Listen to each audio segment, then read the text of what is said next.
Rocky from Italy, but even rockier at Old Trafford. Well, the big OGS. That's the topic. I don't know if it's here, but a lot of people are saying a lot of things at the moment about Ollie and Manchester United and his big United fans. I think it's only fair that we address certain things, but I remember listening to this, and do you agree with this? If Ollie walked in here now, I'd grab him by the and I go, why are you playing Fred? For all managers have to make their own decisions. They're working with their players day in, day out. I would look at him and go, why are you playing Fred in the middle of the park? Huge position for Manchester United. And that's what goes on to the manager, and that's why he has to take responsibility. He has to take responsibility for it, Jack. What do you think? So, I mean... Do you agree with Roy about Fred? Yeah, but rather than just make it about the Roy comment first, I think that Solskjaer, obviously, all the light is shining on him. And I just think, even if we had a system, if we had a style and we're playing great, what can you achieve with Maguire's current form? I think he's been that bad is the crux of it. But when I look at Solskjaer, I think the two things that I hold him accountable for most, which I think I have said before, is one, if he didn't agree the Maguire signing, which we were probably going to make as a club anyway, Maguire, giving him the armband, giving Maguire the armband and making him undroppable. Maguire should have been dropped. He should have been dropped. Oh, but Harry, we'll get into that in a second. Absolutely embarrassing. I think the making him captain and not dropping him the defensive structure, he has to take some ownership on that, because Maguire, for me, is not a United captain.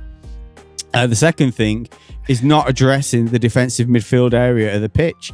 It was a priority. I felt like it was a priority last year. Right, hold on a second. Let me just steam in there. So you're basically saying, in relation to Solskjaer, that the reason why he's under threat, if you want to call it that, is because he didn't strengthen his squad in the right areas. Is that right? What I blame Solskjaer for, what I think he has mismanaged, what I think he should have done better, is that I think he should have addressed the defensive midfield area as a priority. He did go get Donny van de Beek in a cam when we had Pogba and Bruno, knowing that Pogba can't defend or play the defensive midfield role, and knowing that Bruno is too valuable further forward. Van de Beek's not getting in the team before he signed him. And then going through this window where we needed Varane, Ronaldo's a great luxury and we absolutely have to get him. And Sancho, we earmarked him and he still can play a useful role. But the fundamental area of our crisis is in defensive midfield. We don't go on runs of winning games, 3 or 4 games in a row, because we don't control games, because we don't have a midfield that are able to control games. And a couple of years ago, I think we lost to City. We couldn't get out. And you could see it when we play against certain teams that pressure in a certain way or go man for man. We didn't have the players then, and we don't have the players now. When our defenders, when it's Maguire or Varane, when they're looking to get the ball out, they don't really want to go to Wan-Bissaka. Yeah, they don't want to really go to Fred or McTominay. They end up going to Shaw, and teams know that, so they just kind of wait and gang up on Luke Shaw. We've got no out balls, and there is a real lack of idea of how we're playing out, and a lot of that doesn't come from the coaching as such, although it could be better. It comes from the fact you don't have a midfielder coming off, popping a little 1-2, getting 2 yards of space, getting on the ball and pinging out a pass. A midfield that can help create and control the tempo. And so when I look at the dynamic for United, the two things that I hold Solskjaer responsible for right now is the fact he's not addressed that area in defensive midfielder, and the fact that he's made Maguire the captain. I mean, I take your points on board, but I mean, when I look at Solskjaer, I don't necessarily think that the reason why he's in this situation is because he didn't strengthen the squad in certain areas. Do we need a centre-back? Do we need a CDM? Absolutely. Of course we do. Why is he playing Fred or you heard Roy? But one of the reasons why Solskjaer is in the position that he's under pressure, first of all, was the manner of the way that we lost to Liverpool. You know, a friend of mine whose son plays football with Joe, you know, he took his son, who's 4 years old, Max, to see his first United Liverpool game. I mean, what a game to experience for your very first game. You know, the atmosphere, and you know what? The fans were great in that game. You know, hat off to all United fans out there, especially the ones that were at the game, because the atmosphere was incredible, and it was just disappointing. You know, I'm watching that game and I'm thinking to myself, if Liverpool wanted to, that could have been just disgusting. Have you ever been to? Disgusting. Have you been to United Liverpool games before? Yeah, absolutely. What's your best memories? Best memories, Rio Ferdinand. That was awesome. You know, on his when he just took it down on his left foot, and he had that one at Anfield as well. But the thing is, he had his hair braided like Dom, and he was on flames. That really stood out because of the way he celebrated it, and Gary Neville was celebrating it as well. I think Scholes scored one on his 500th game. I remember that. And do you know what game I really enjoyed? United Liverpool. Juan Mata, when he stepped up. That cheeky little double under LVG. At Anfield. Yeah, I'm just thinking about games specifically that we went to. I mean, I remember the game where Wes Brown, I think he just got one in off his shoulders. We won 3-0 and Mascherano got waved off, got sent off that game. But yeah, it's always a great atmosphere, and it felt like Liverpool took pity on us in that game. Do you not think? Yeah, we turned up. I mean, they were Oleing and we were just, the scrutiny that Ole Gunnar Solskjaer has been under. Ultimately, I don't know how the dignity that he's maintained throughout this period, and he's having a tough start to the season. There's no doubt about it, but he's got a squad there. For me, for Solskjaer to keep in his job, he has to figure out the best formation to play and the best players. Now, I don't think Solskjaer knows our best 11, and that's the problem I've got. We're 11 games into the season, I think, and he doesn't know his best 11. And do you know what? I don't think any United fan truly understands his best 11, because for me, if our team would have been playing the way that we've been playing in them games against Liverpool and the City game, what I'm doing is I'm packing the midfield with 4, 5, 6 guys. I'm packing it. I'm keeping myself compact. And I just think that Solskjaer's been naive. He's been naive. And unless he can get the tactics right, we either press or we don't press. But for me, if you want to be successful, and win all the top trophies and stuff, you need to play that press, that high intensity football. Because Liverpool and City, PSGs, your Bayern Munichs, they're all playing the same way. Even Real Madrid to a degree. So you have to play that high intensity press, I think. And United, people are saying, United can't do it because it's got Ronaldo. They can do it with Ronaldo. I'm seeing Ronaldo put in as much work rate now than he's ever put in. He had more sprints in the Manchester derby out of everyone in the United team. So, clearly, he's got to look for the right balance in midfield. Well, McTominay and Fred, for me, just aren't getting the job done. You're at the stage now where you speak to Fernandes, a senior player, say, listen, you need to drop a bit deeper. You start looking at Van der Beek. Give him a chance. Listen, let's not get on to Bruno, because I'll tell you about Bruno's token closing down. I know what you're gonna say. From João Cancelo that led to the opener. I don't want to start having a go shambolic. at Bruno. I've got enough problems without having to go at Bruno. People talk about Bruno as the next Cantona. Do me a favour. The attitude there for me to not close out, because there's no point in just being deep if you're not going to do anything there. We're playing against Manchester City, and it's basic mistakes there. I mean, ultimately going into the derby, I knew we'd get beat. There's no way United would put. You gave us 10% chance. I didn't give us any percent chance, because the way to beat Manchester City, Solskjaer and United have the blueprint. They've done it before. Yeah. You press them high, the 4-2-3-1. It works well, and you're able to play with the split strikers. The split strikers. You press them high, and you have to really be direct once you get the ball, and you have to be clinical. But after what happened against Liverpool, well, he couldn't leave himself open. He couldn't trust his defence. Do you know what, JJ? I think Solskjaer now, I think he's starting to lose the support of some key people. Like, for example, Rio, who I think has always been a big Ole fan. He was the one champion, sign him on the contract and let him put a figure down. And I love Rio. I think he's a proper United fan. And when he's starting to say he thinks that Solskjaer might have taken him as far as he can, that worries me. I'm hearing Roy Keane. and you can hear how respectful, the amount of respect that he's got for Solskjaer, the amount of respect Gary Neville's got for Solskjaer. These guys that are in the prime sort of media light, the way that they're kind of being dignified in terms of the teammate, and that it's beautiful in terms of being a United fan. But what is the writing on the wall for Solskjaer? How long's he got, JJ?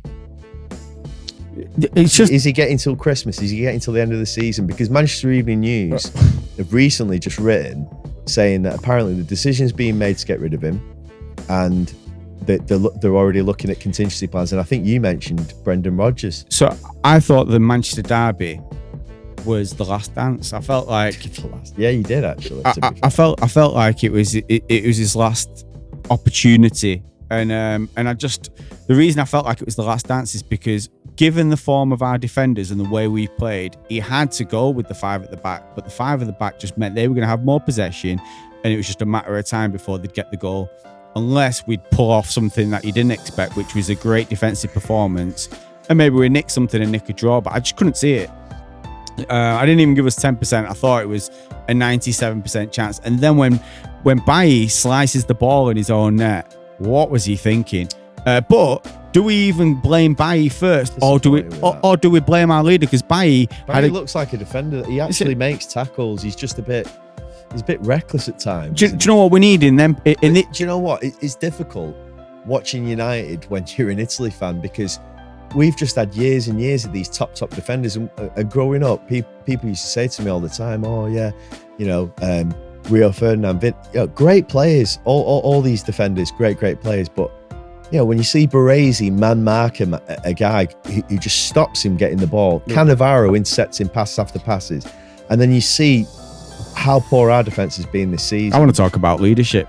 And before I go into any other part of leadership, I didn't even want to talk about Bruno. I would have happily left Bruno on the couch. Because when we look at it, who's our best captain material? Go through the team. De Gea. No. Who's your captain? Right now, Ronaldo. Well, he's been the biggest leader, hasn't he? Greatest player ever. He's been the leader. Do you know what? Give him the armband immediately. Ronaldo. Give him the armband. But take away Ronaldo. But having said that, if Ronaldo gets the armband, Solskjaer is gonna have to do something different. No, listen, not nonsense. Yeah, who is our best leader after Ronaldo? I probably have to go with Bruno Fernandes. But you know what? Or even DDG. I'm going to skip over Bruno and say right now it's probably David De Gea and Rashford. I do like leaders. I'm talking about leadership. Listen, there's not many young guys in the world out there that inspire me, but Rashford has, definitely. I think Bruno's cheating us a little bit. He talks a fantastic game. The leadership he talks is outstanding. He puts in a shift. JJ, can I just say something real quick? Yeah. Don't think I'm going to sit here and let you slag off Bruno. No, I'm happy for you to retort for sure. Okay, cool, go. Yeah, I didn't like his effort, right? His token trotting across over to João Cancelo. He's back there, but there's no leadership there. There's danger. Why can't you go out to it? I'm not talking about offensively, but right now we need leaderships and we need people to set examples. Do you know who's a good leader? David Beckham. Led by example, works his socks off. Quality backs. And do you know what? We've seen it from Bruno occasionally. Track back, put some effort in. But do you know what? Backs. I need to see more lead. And we saw that from Ronaldo, putting a press in, trying to put a challenge in, trying to make things happen. I was not happy with Bruno's token press. That's not what I want to see at United. There is a lot of whinging from him. Listen, don't get me wrong. He's been terrific. He looks like he's half mastered the game. He's still got a bit of way to go, but we need more leaders. And right now, from being probably our best captain material, he's dropped down the pecking order for me. Hey, Bruno. He's dropped down because I thought he was our best leader. I think now, looking at it, I think it is Ronaldo. Then I think it's David De Gea, given his form and what he's been through and, the fact he's going to play every game. And then I think it's Marcus Rashford. Because I think Marcus Rashford, for all his flaws in terms of inconsistency in performance, he never ever cheats us. He gives 110% for the shirt. He's always working, and he doesn't cheat anybody. He didn't cheat Mourinho. He doesn't cheat Solskjaer, he always puts it in. He's always going to try and track his man. He always tries to make the right decisions. So yeah, I can't fault him. Right, have you finished? Yeah. Right. Well, first of all, Bruno Fernandes, since he's come to Manchester United, he has been undoubtedly the person who's produced the most quality. In our team since he's joined, Bruno Fernandes has produced consistently quality. I thought he tailed off towards the end of last season. Well, that's absolutely fine. That's your opinion and you're entitled to it. But did he not? But Bruno Fernandes is a quality footballer. Now, because he's getting 20 odd assists or 20 goals a season and he's producing ridiculous numbers, just because he's at that standard, it doesn't mean that any time he slightly drops below that massively high standard, that you throw him under the bus. What you're getting from Bruno every single game is a guy who's putting on the shirt with real pride, who understands what it is to play for Manchester United. He puts work rate in, his quality on the ball, he tries things, he understands the fans, he's passionate, you can see him throwing his hands around. Like, people are saying that, he's throwing his hands around and this, that and the other. Bruno Fernandes, for me, I'm more than happy with everything that because I know he's going to give me everything for that shirt when he plays. Now, don't get me wrong, against Cancelo, maybe he should have gone over and closed down, but I don't like looking at these isolated incidents and just start throwing people under the bus. But you know what? Now, hold on a second, because you said your piece on Bruno. And the thing is against Manchester City, right? That's what you're referring to, so that's where I'll go. Against Manchester City, they had the ball with no real danger. They passed it for fun. They didn't really have to break a sweat. They did exactly what I told you they'd do, and that they were going to camp out around our 18-yard. And as soon as we looked to close or press, they were just going to go backwards, tire us out, and do the same thing again and wear us down. And that's what they do, Manchester City. They wear you out. But you know what? You've got players like Gabriel Jesus and Foden and every single player on their pitch, when they lose the ball, working themselves into the ground. These are quality players in a team that is much better than most of the teams. So they've got easier games, but they're still putting the work rate in. I'm not seeing that from United. I'm seeing it from Bruno, game in and game out. And if I wasn't seeing it from Bruno, I'd be throwing him under the bus with you. But I'm also seeing quality from Bruno that no other player can give me, like his pass over the top for Ronaldo's volley. It's things like that. It's one of the reasons why he has to be in the team. It's one of the reasons why the midfield is imbalanced, because he cannot be demobilized from his position in midfield. And the problem that we've got is not Bruno Fernandes. And I just want to make that clear. The problem that we've got is if everybody on our team give as much effort and as much quality as Bruno Fernandes, we wouldn't be in this situation. The reason why we're in this situation is because Ole Gunnar Solskjaer is putting a team out there and certain players aren't playing up to it. Now, when you've got guys like Maguire and Shaw not having these terrible performances at the back, and then in front of them, you've got a brittle McTominay and Fred. Now, I know we've had a good away record, and so Ole Gunnar Solskjaer's playing them in there for protection. But when you get the ball against these top teams, can they pass through? I mean, Fred's misplacing passes left, right, and centre. Let me just propose something, though. Ronaldo. You just can't call Bruno with what's going on to lay it on Bruno's table. I mean, I just think that's. I'm just making a point. Ronaldo would happily stroll around in the penalty box and wait for good service, finish the chances, and we all go home and live happily ever after. But that's not been working out. We've got our backs against the walls, and what's Ronaldo doing? He's putting a shift in. He's trying to produce magic. He's trying to do a bit of the dirty work. Yeah.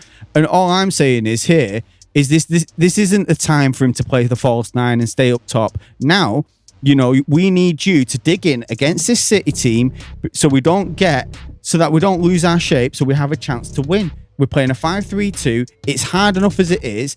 And where does the game open up? It opens up because Bruno doesn't want to close down his man. And at the end of the day, we can't have, it's great when he's in the offensive areas and he's doing his creative things. And he does do a lot of work. But in this instance, he has let down United in the derby and let down his teammates, which has caused everything to unravel. Obviously, he can't legislate for Bailly's wild clearance, but do your job. I don't want to just sound like Roy, but do your job, fella. Go and close the guy down. I mean, don't like it at all. That's all I'm saying.